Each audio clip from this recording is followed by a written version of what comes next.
I don't think there's any lack of places to go creatively that wouldn't be worth exploring in the interest of humanity being better.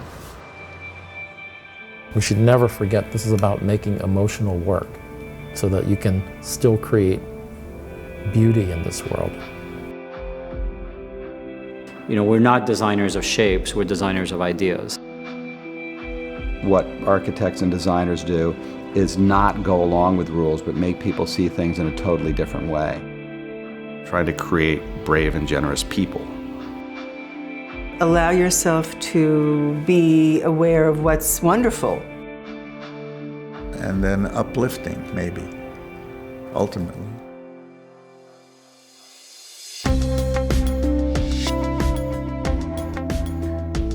What's the brief? You have to respond to something that makes you gasp with delight. And you know it right away. You go, da, da, da, da, da, da. Whoa, that's it. Briefs are not handcuffs or railroad tracks or whatever overused analogies we can use. I think they're thought starters. For me, it is not a printed piece of paper. If we were to get a brief, the shorter the better. It has changed, the role of the creative brief. I don't think it's ever been as important as it is now. Simplicity is everything. The more concise and the sharper the point of view is as to what is the problem, the better the work will be.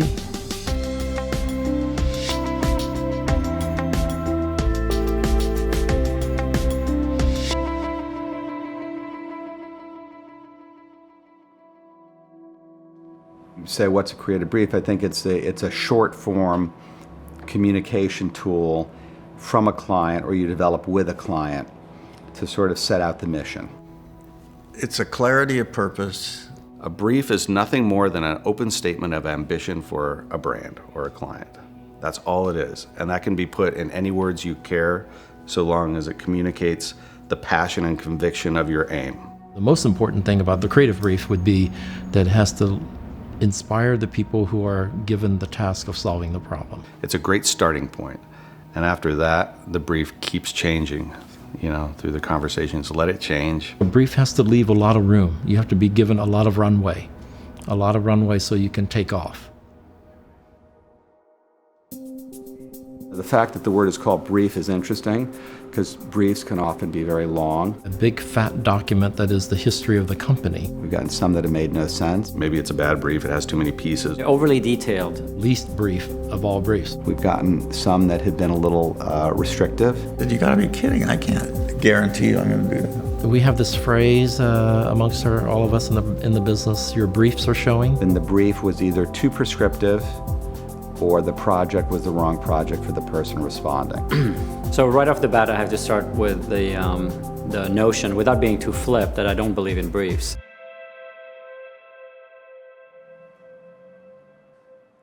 I believe in relationships.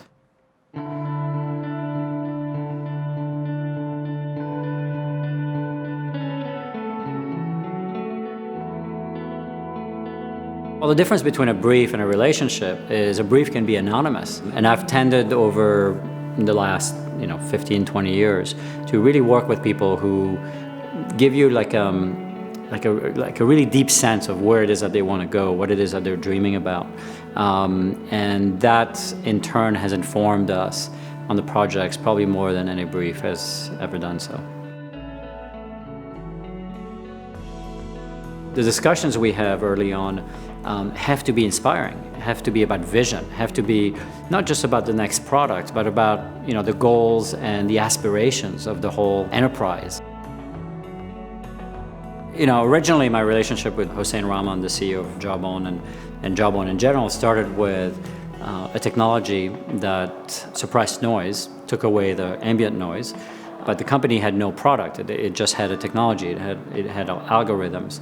And so the brief really evolved out of discussions, out of the relationships I built with Hossein and Alex, the co-founders, and really sort of was built around this notion of everyday life. It wasn't sort of a work tool as much as it was something that kind of liberated your hands to do other things with them while you were in conversation. And we really wanted it to be about lifestyle, about how I live, not about how I'm going to take a technology into my life, but rather simply how the technology is going to enable certain things in my life that are important. Whether it's the Jambox, whether it's the Up, we've kind of pioneered them. And how do you pioneer something with a brief? A brief is supposed to describe a lot of the outcomes and a lot of the intent. So if the brief was very short and it said, we want to change people's lives through sound and music and have sound and music really adapt to their everyday, that would be a great brief. It's short. I don't think that having a brief as an artifact has ever been the point. And even creating a brief is a creative conversation, and engaging a client in that kind of a conversation is fun. The relationship with the client can be pretty exciting, especially if you're working on a concert hall. It's dynamic. And now we're working with Dudamel in Venezuela. And all of these things change the texture, the color, the thinking, the ideas, how it's going to be used, and they affect what it's going to look like.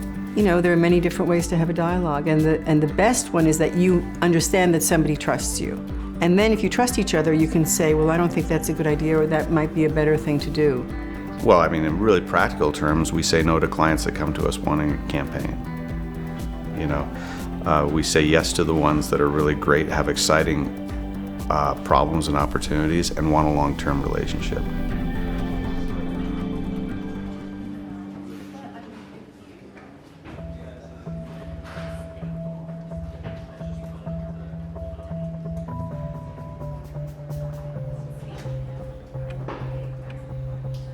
When the job of being an ad agency was more about making ads, the role of the creative brief was simply to tell you what media you were going to fill and what kind of message you were going to put in it. We're finally being charged with creating results, not just ads. The best briefs I've ever worked on have always been the most audacious and seemingly impossible, including the Samsung one. And their brief was simply stated, we want to be a credible number 2 to the smartphone leader.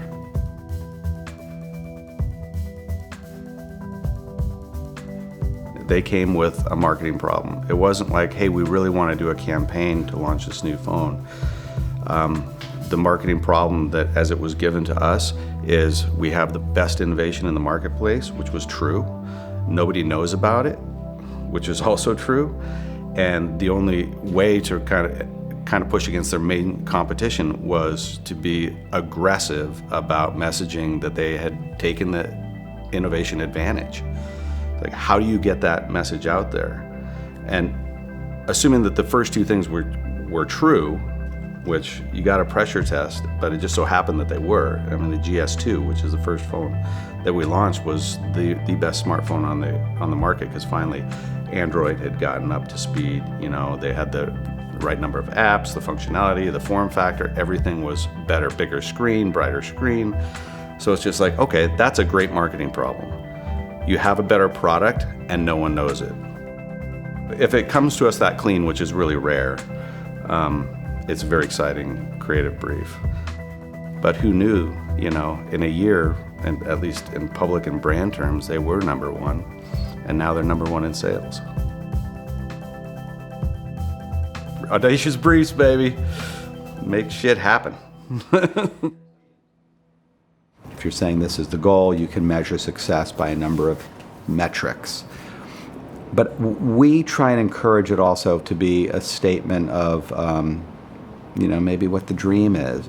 Like a really deep sense of where it is that they want to go, what it is that they're dreaming about. I've put the duality in the brief, which is a deadline and a dream.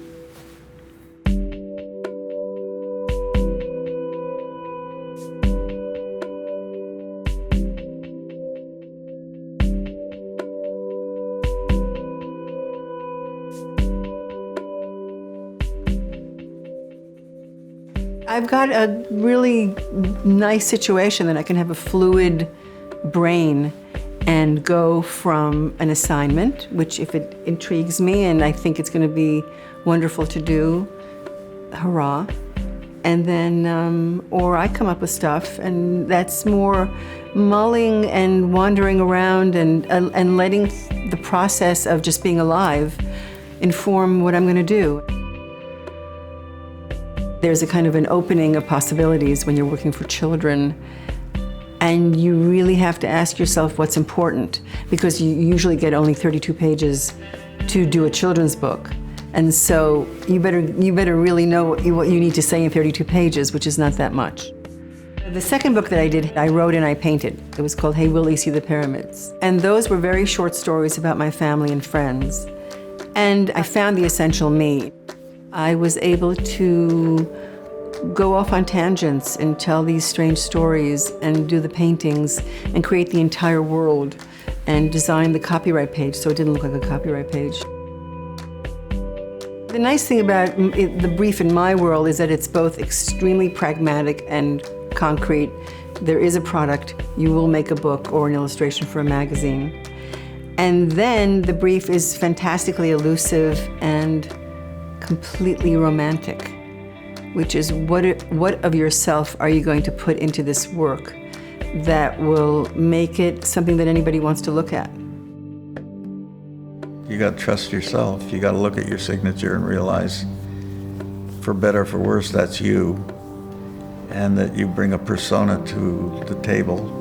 Use the projects you're given as a way to start to define how you think, how you differentiate yourself, what it is you're going to bring to each project.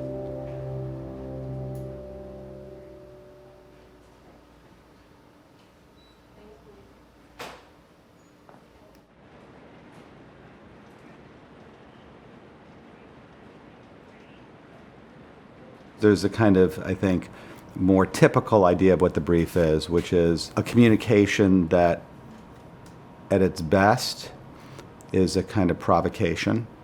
For instance, the Cosmopolitan, which was a project in Las Vegas, we were brought on board. Actually, the slabs were up, and the developer went bankrupt, a new developer took over, and we were brought in, and our brief was, help us create a resort that will be substantially more urban than anything that exists in Las Vegas, will be more contemporary, and might, in fact, relate to the way the world changes so quickly in a way Las Vegas doesn't. Now that was, I think, a very interesting brief for us, because it acknowledged that, and we agreed that the idea of Las Vegas is much better than the reality.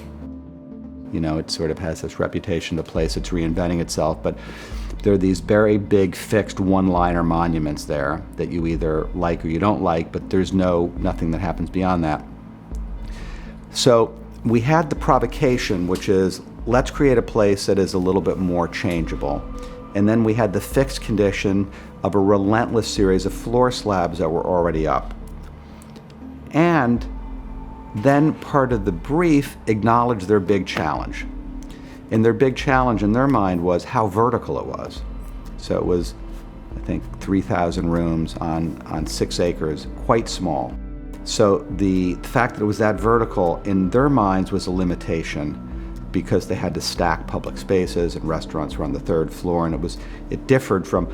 So that tension between what they wanted and what they had built is what allowed us to come back with 2 big suggestions.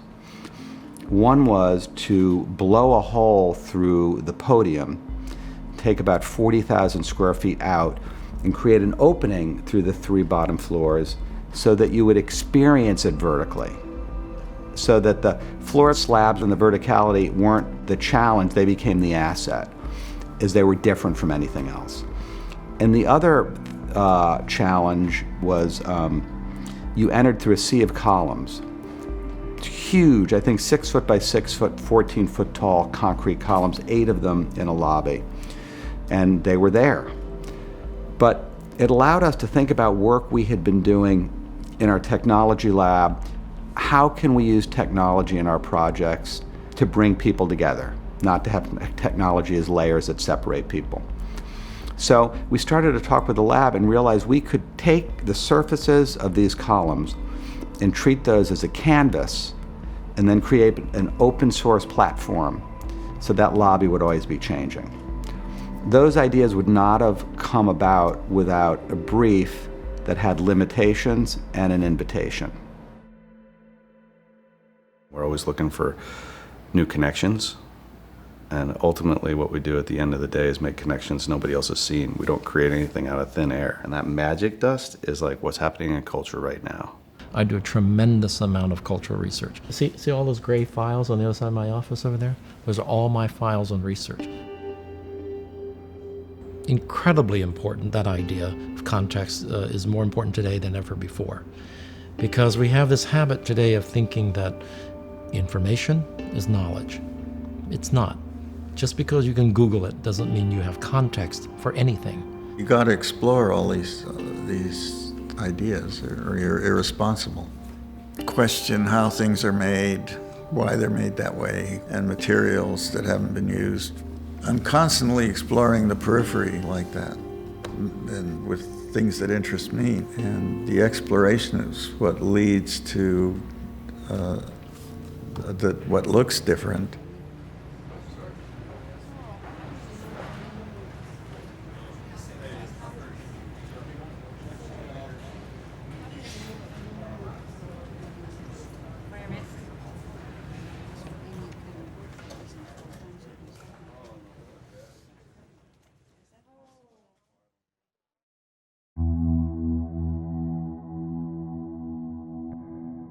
What we're going through now with the Eisenhower thing.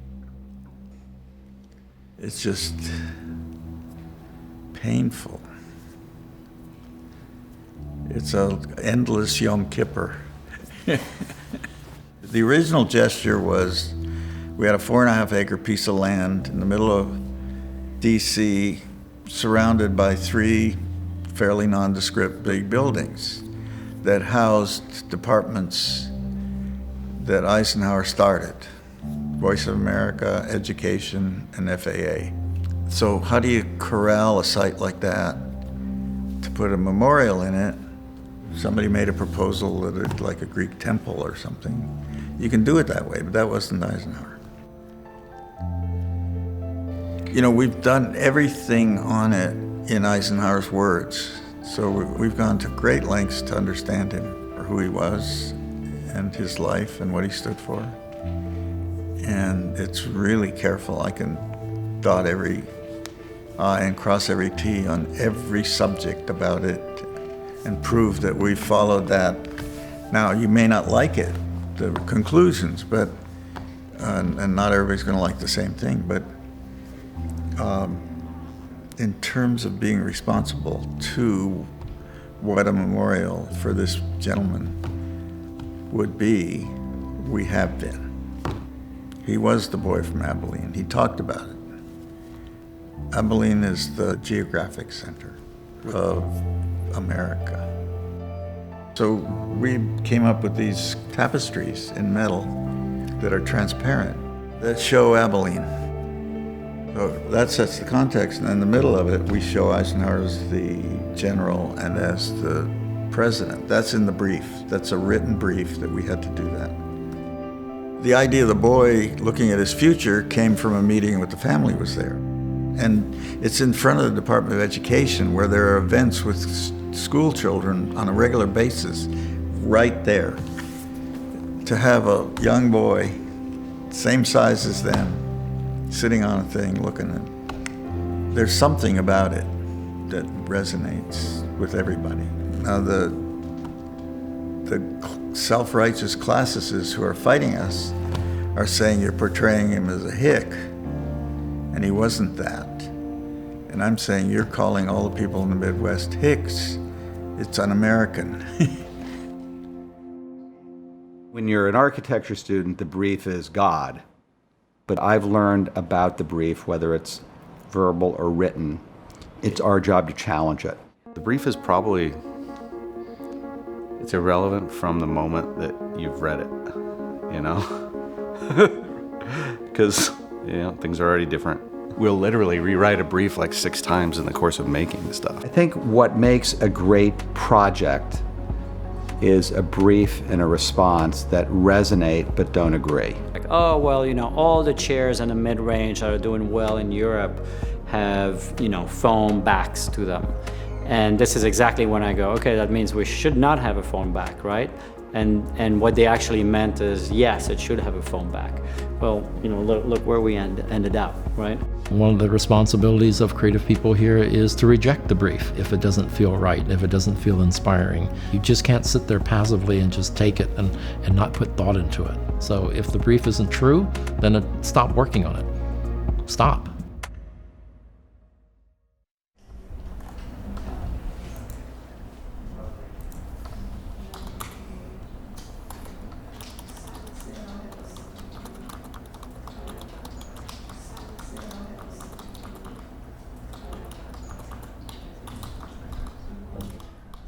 Well, the brief sparks something. Probably, the one that we'll always talk about the most is the 1996 Olympics for Nike. And we've been stumbling for a while and trying to come up with the work and come up with the brief and so forth. But then finally, sport is war minus the killing. So that was the brief. And that set the tone. Now, that was backed up by a summer long of interviews that we've done with the athletes where we knew, not just intuitively or instinctively, but we knew for a fact how they felt in their hearts about competition. And the brief is what gave us the kind of the guideposts in terms of the mood and the kind of work that we created. When you say sport is war minus the killing, there's a certain tone in there. And if you look at the 96 work for Olympics, it was pretty controversial. It wasn't just marketing speak. And it wasn't just creative for the sake of being cool or being creative. It spoke from the heart of the athlete. And so the tone was very aggressive. And that brief helped to set that tone.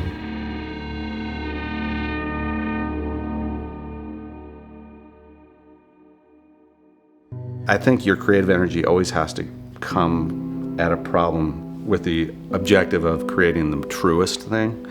You always have to be protected by truth. You're naked. Without the truth, there's nothing left. Let's cut the marketing bullshit and just get to the truth. And then we can go from there. 9 times out of 10, you're in the middle of that conversation and you'll get to a moment of passion or frustration and they'll just be like, why can't we just bleh? And there it is. And then you go, that's all you got to do. We should just do that. I'm trying to find a certain elemental truth in work and in living. And then something comes out of it that hopefully is an essential feeling. Hopefully what starts to emerge is something that grows out of the brief, but not directly, linearly from it. And that's what's the DNA of the project? What's the engine that's going to drive that project forward emotionally? And it's good to get information. The more information, the better. Don't get me wrong. I'm not saying I want to start projects in total ignorance. On the contrary, but what I want is much more of the soft side. I want to understand how it is that people are living with these products. I want to understand how it is that these products, change their lives a little bit. The visual cues that we put in a product, of course, are important, but they're all at the service of an idea. The one thing that a brief really needs to articulate to me is, why are we doing this? Why are we doing anything at all? Why are we going to go into market? Why are we going to spend $50 million? I feel like it's one of those higher order questions that really help me get creatively engaged. When you start telling me what and how in the form of a brief, I'm like, you're taking creative tools off the table, man. Give them back. You don't have to like what we come up with, but just at least give us the choice of, whether we want to use a paintbrush or a jackhammer. And if you tell us why we're going to do this thing, then we got to use everything. The creativity thing is trusting your intuition and being curious. I grew up with that because my grandfather read me from the Talmud, and the Talmud is all about why. It starts with why and it just keeps whying the hell out of you all for endlessly. That's creativity.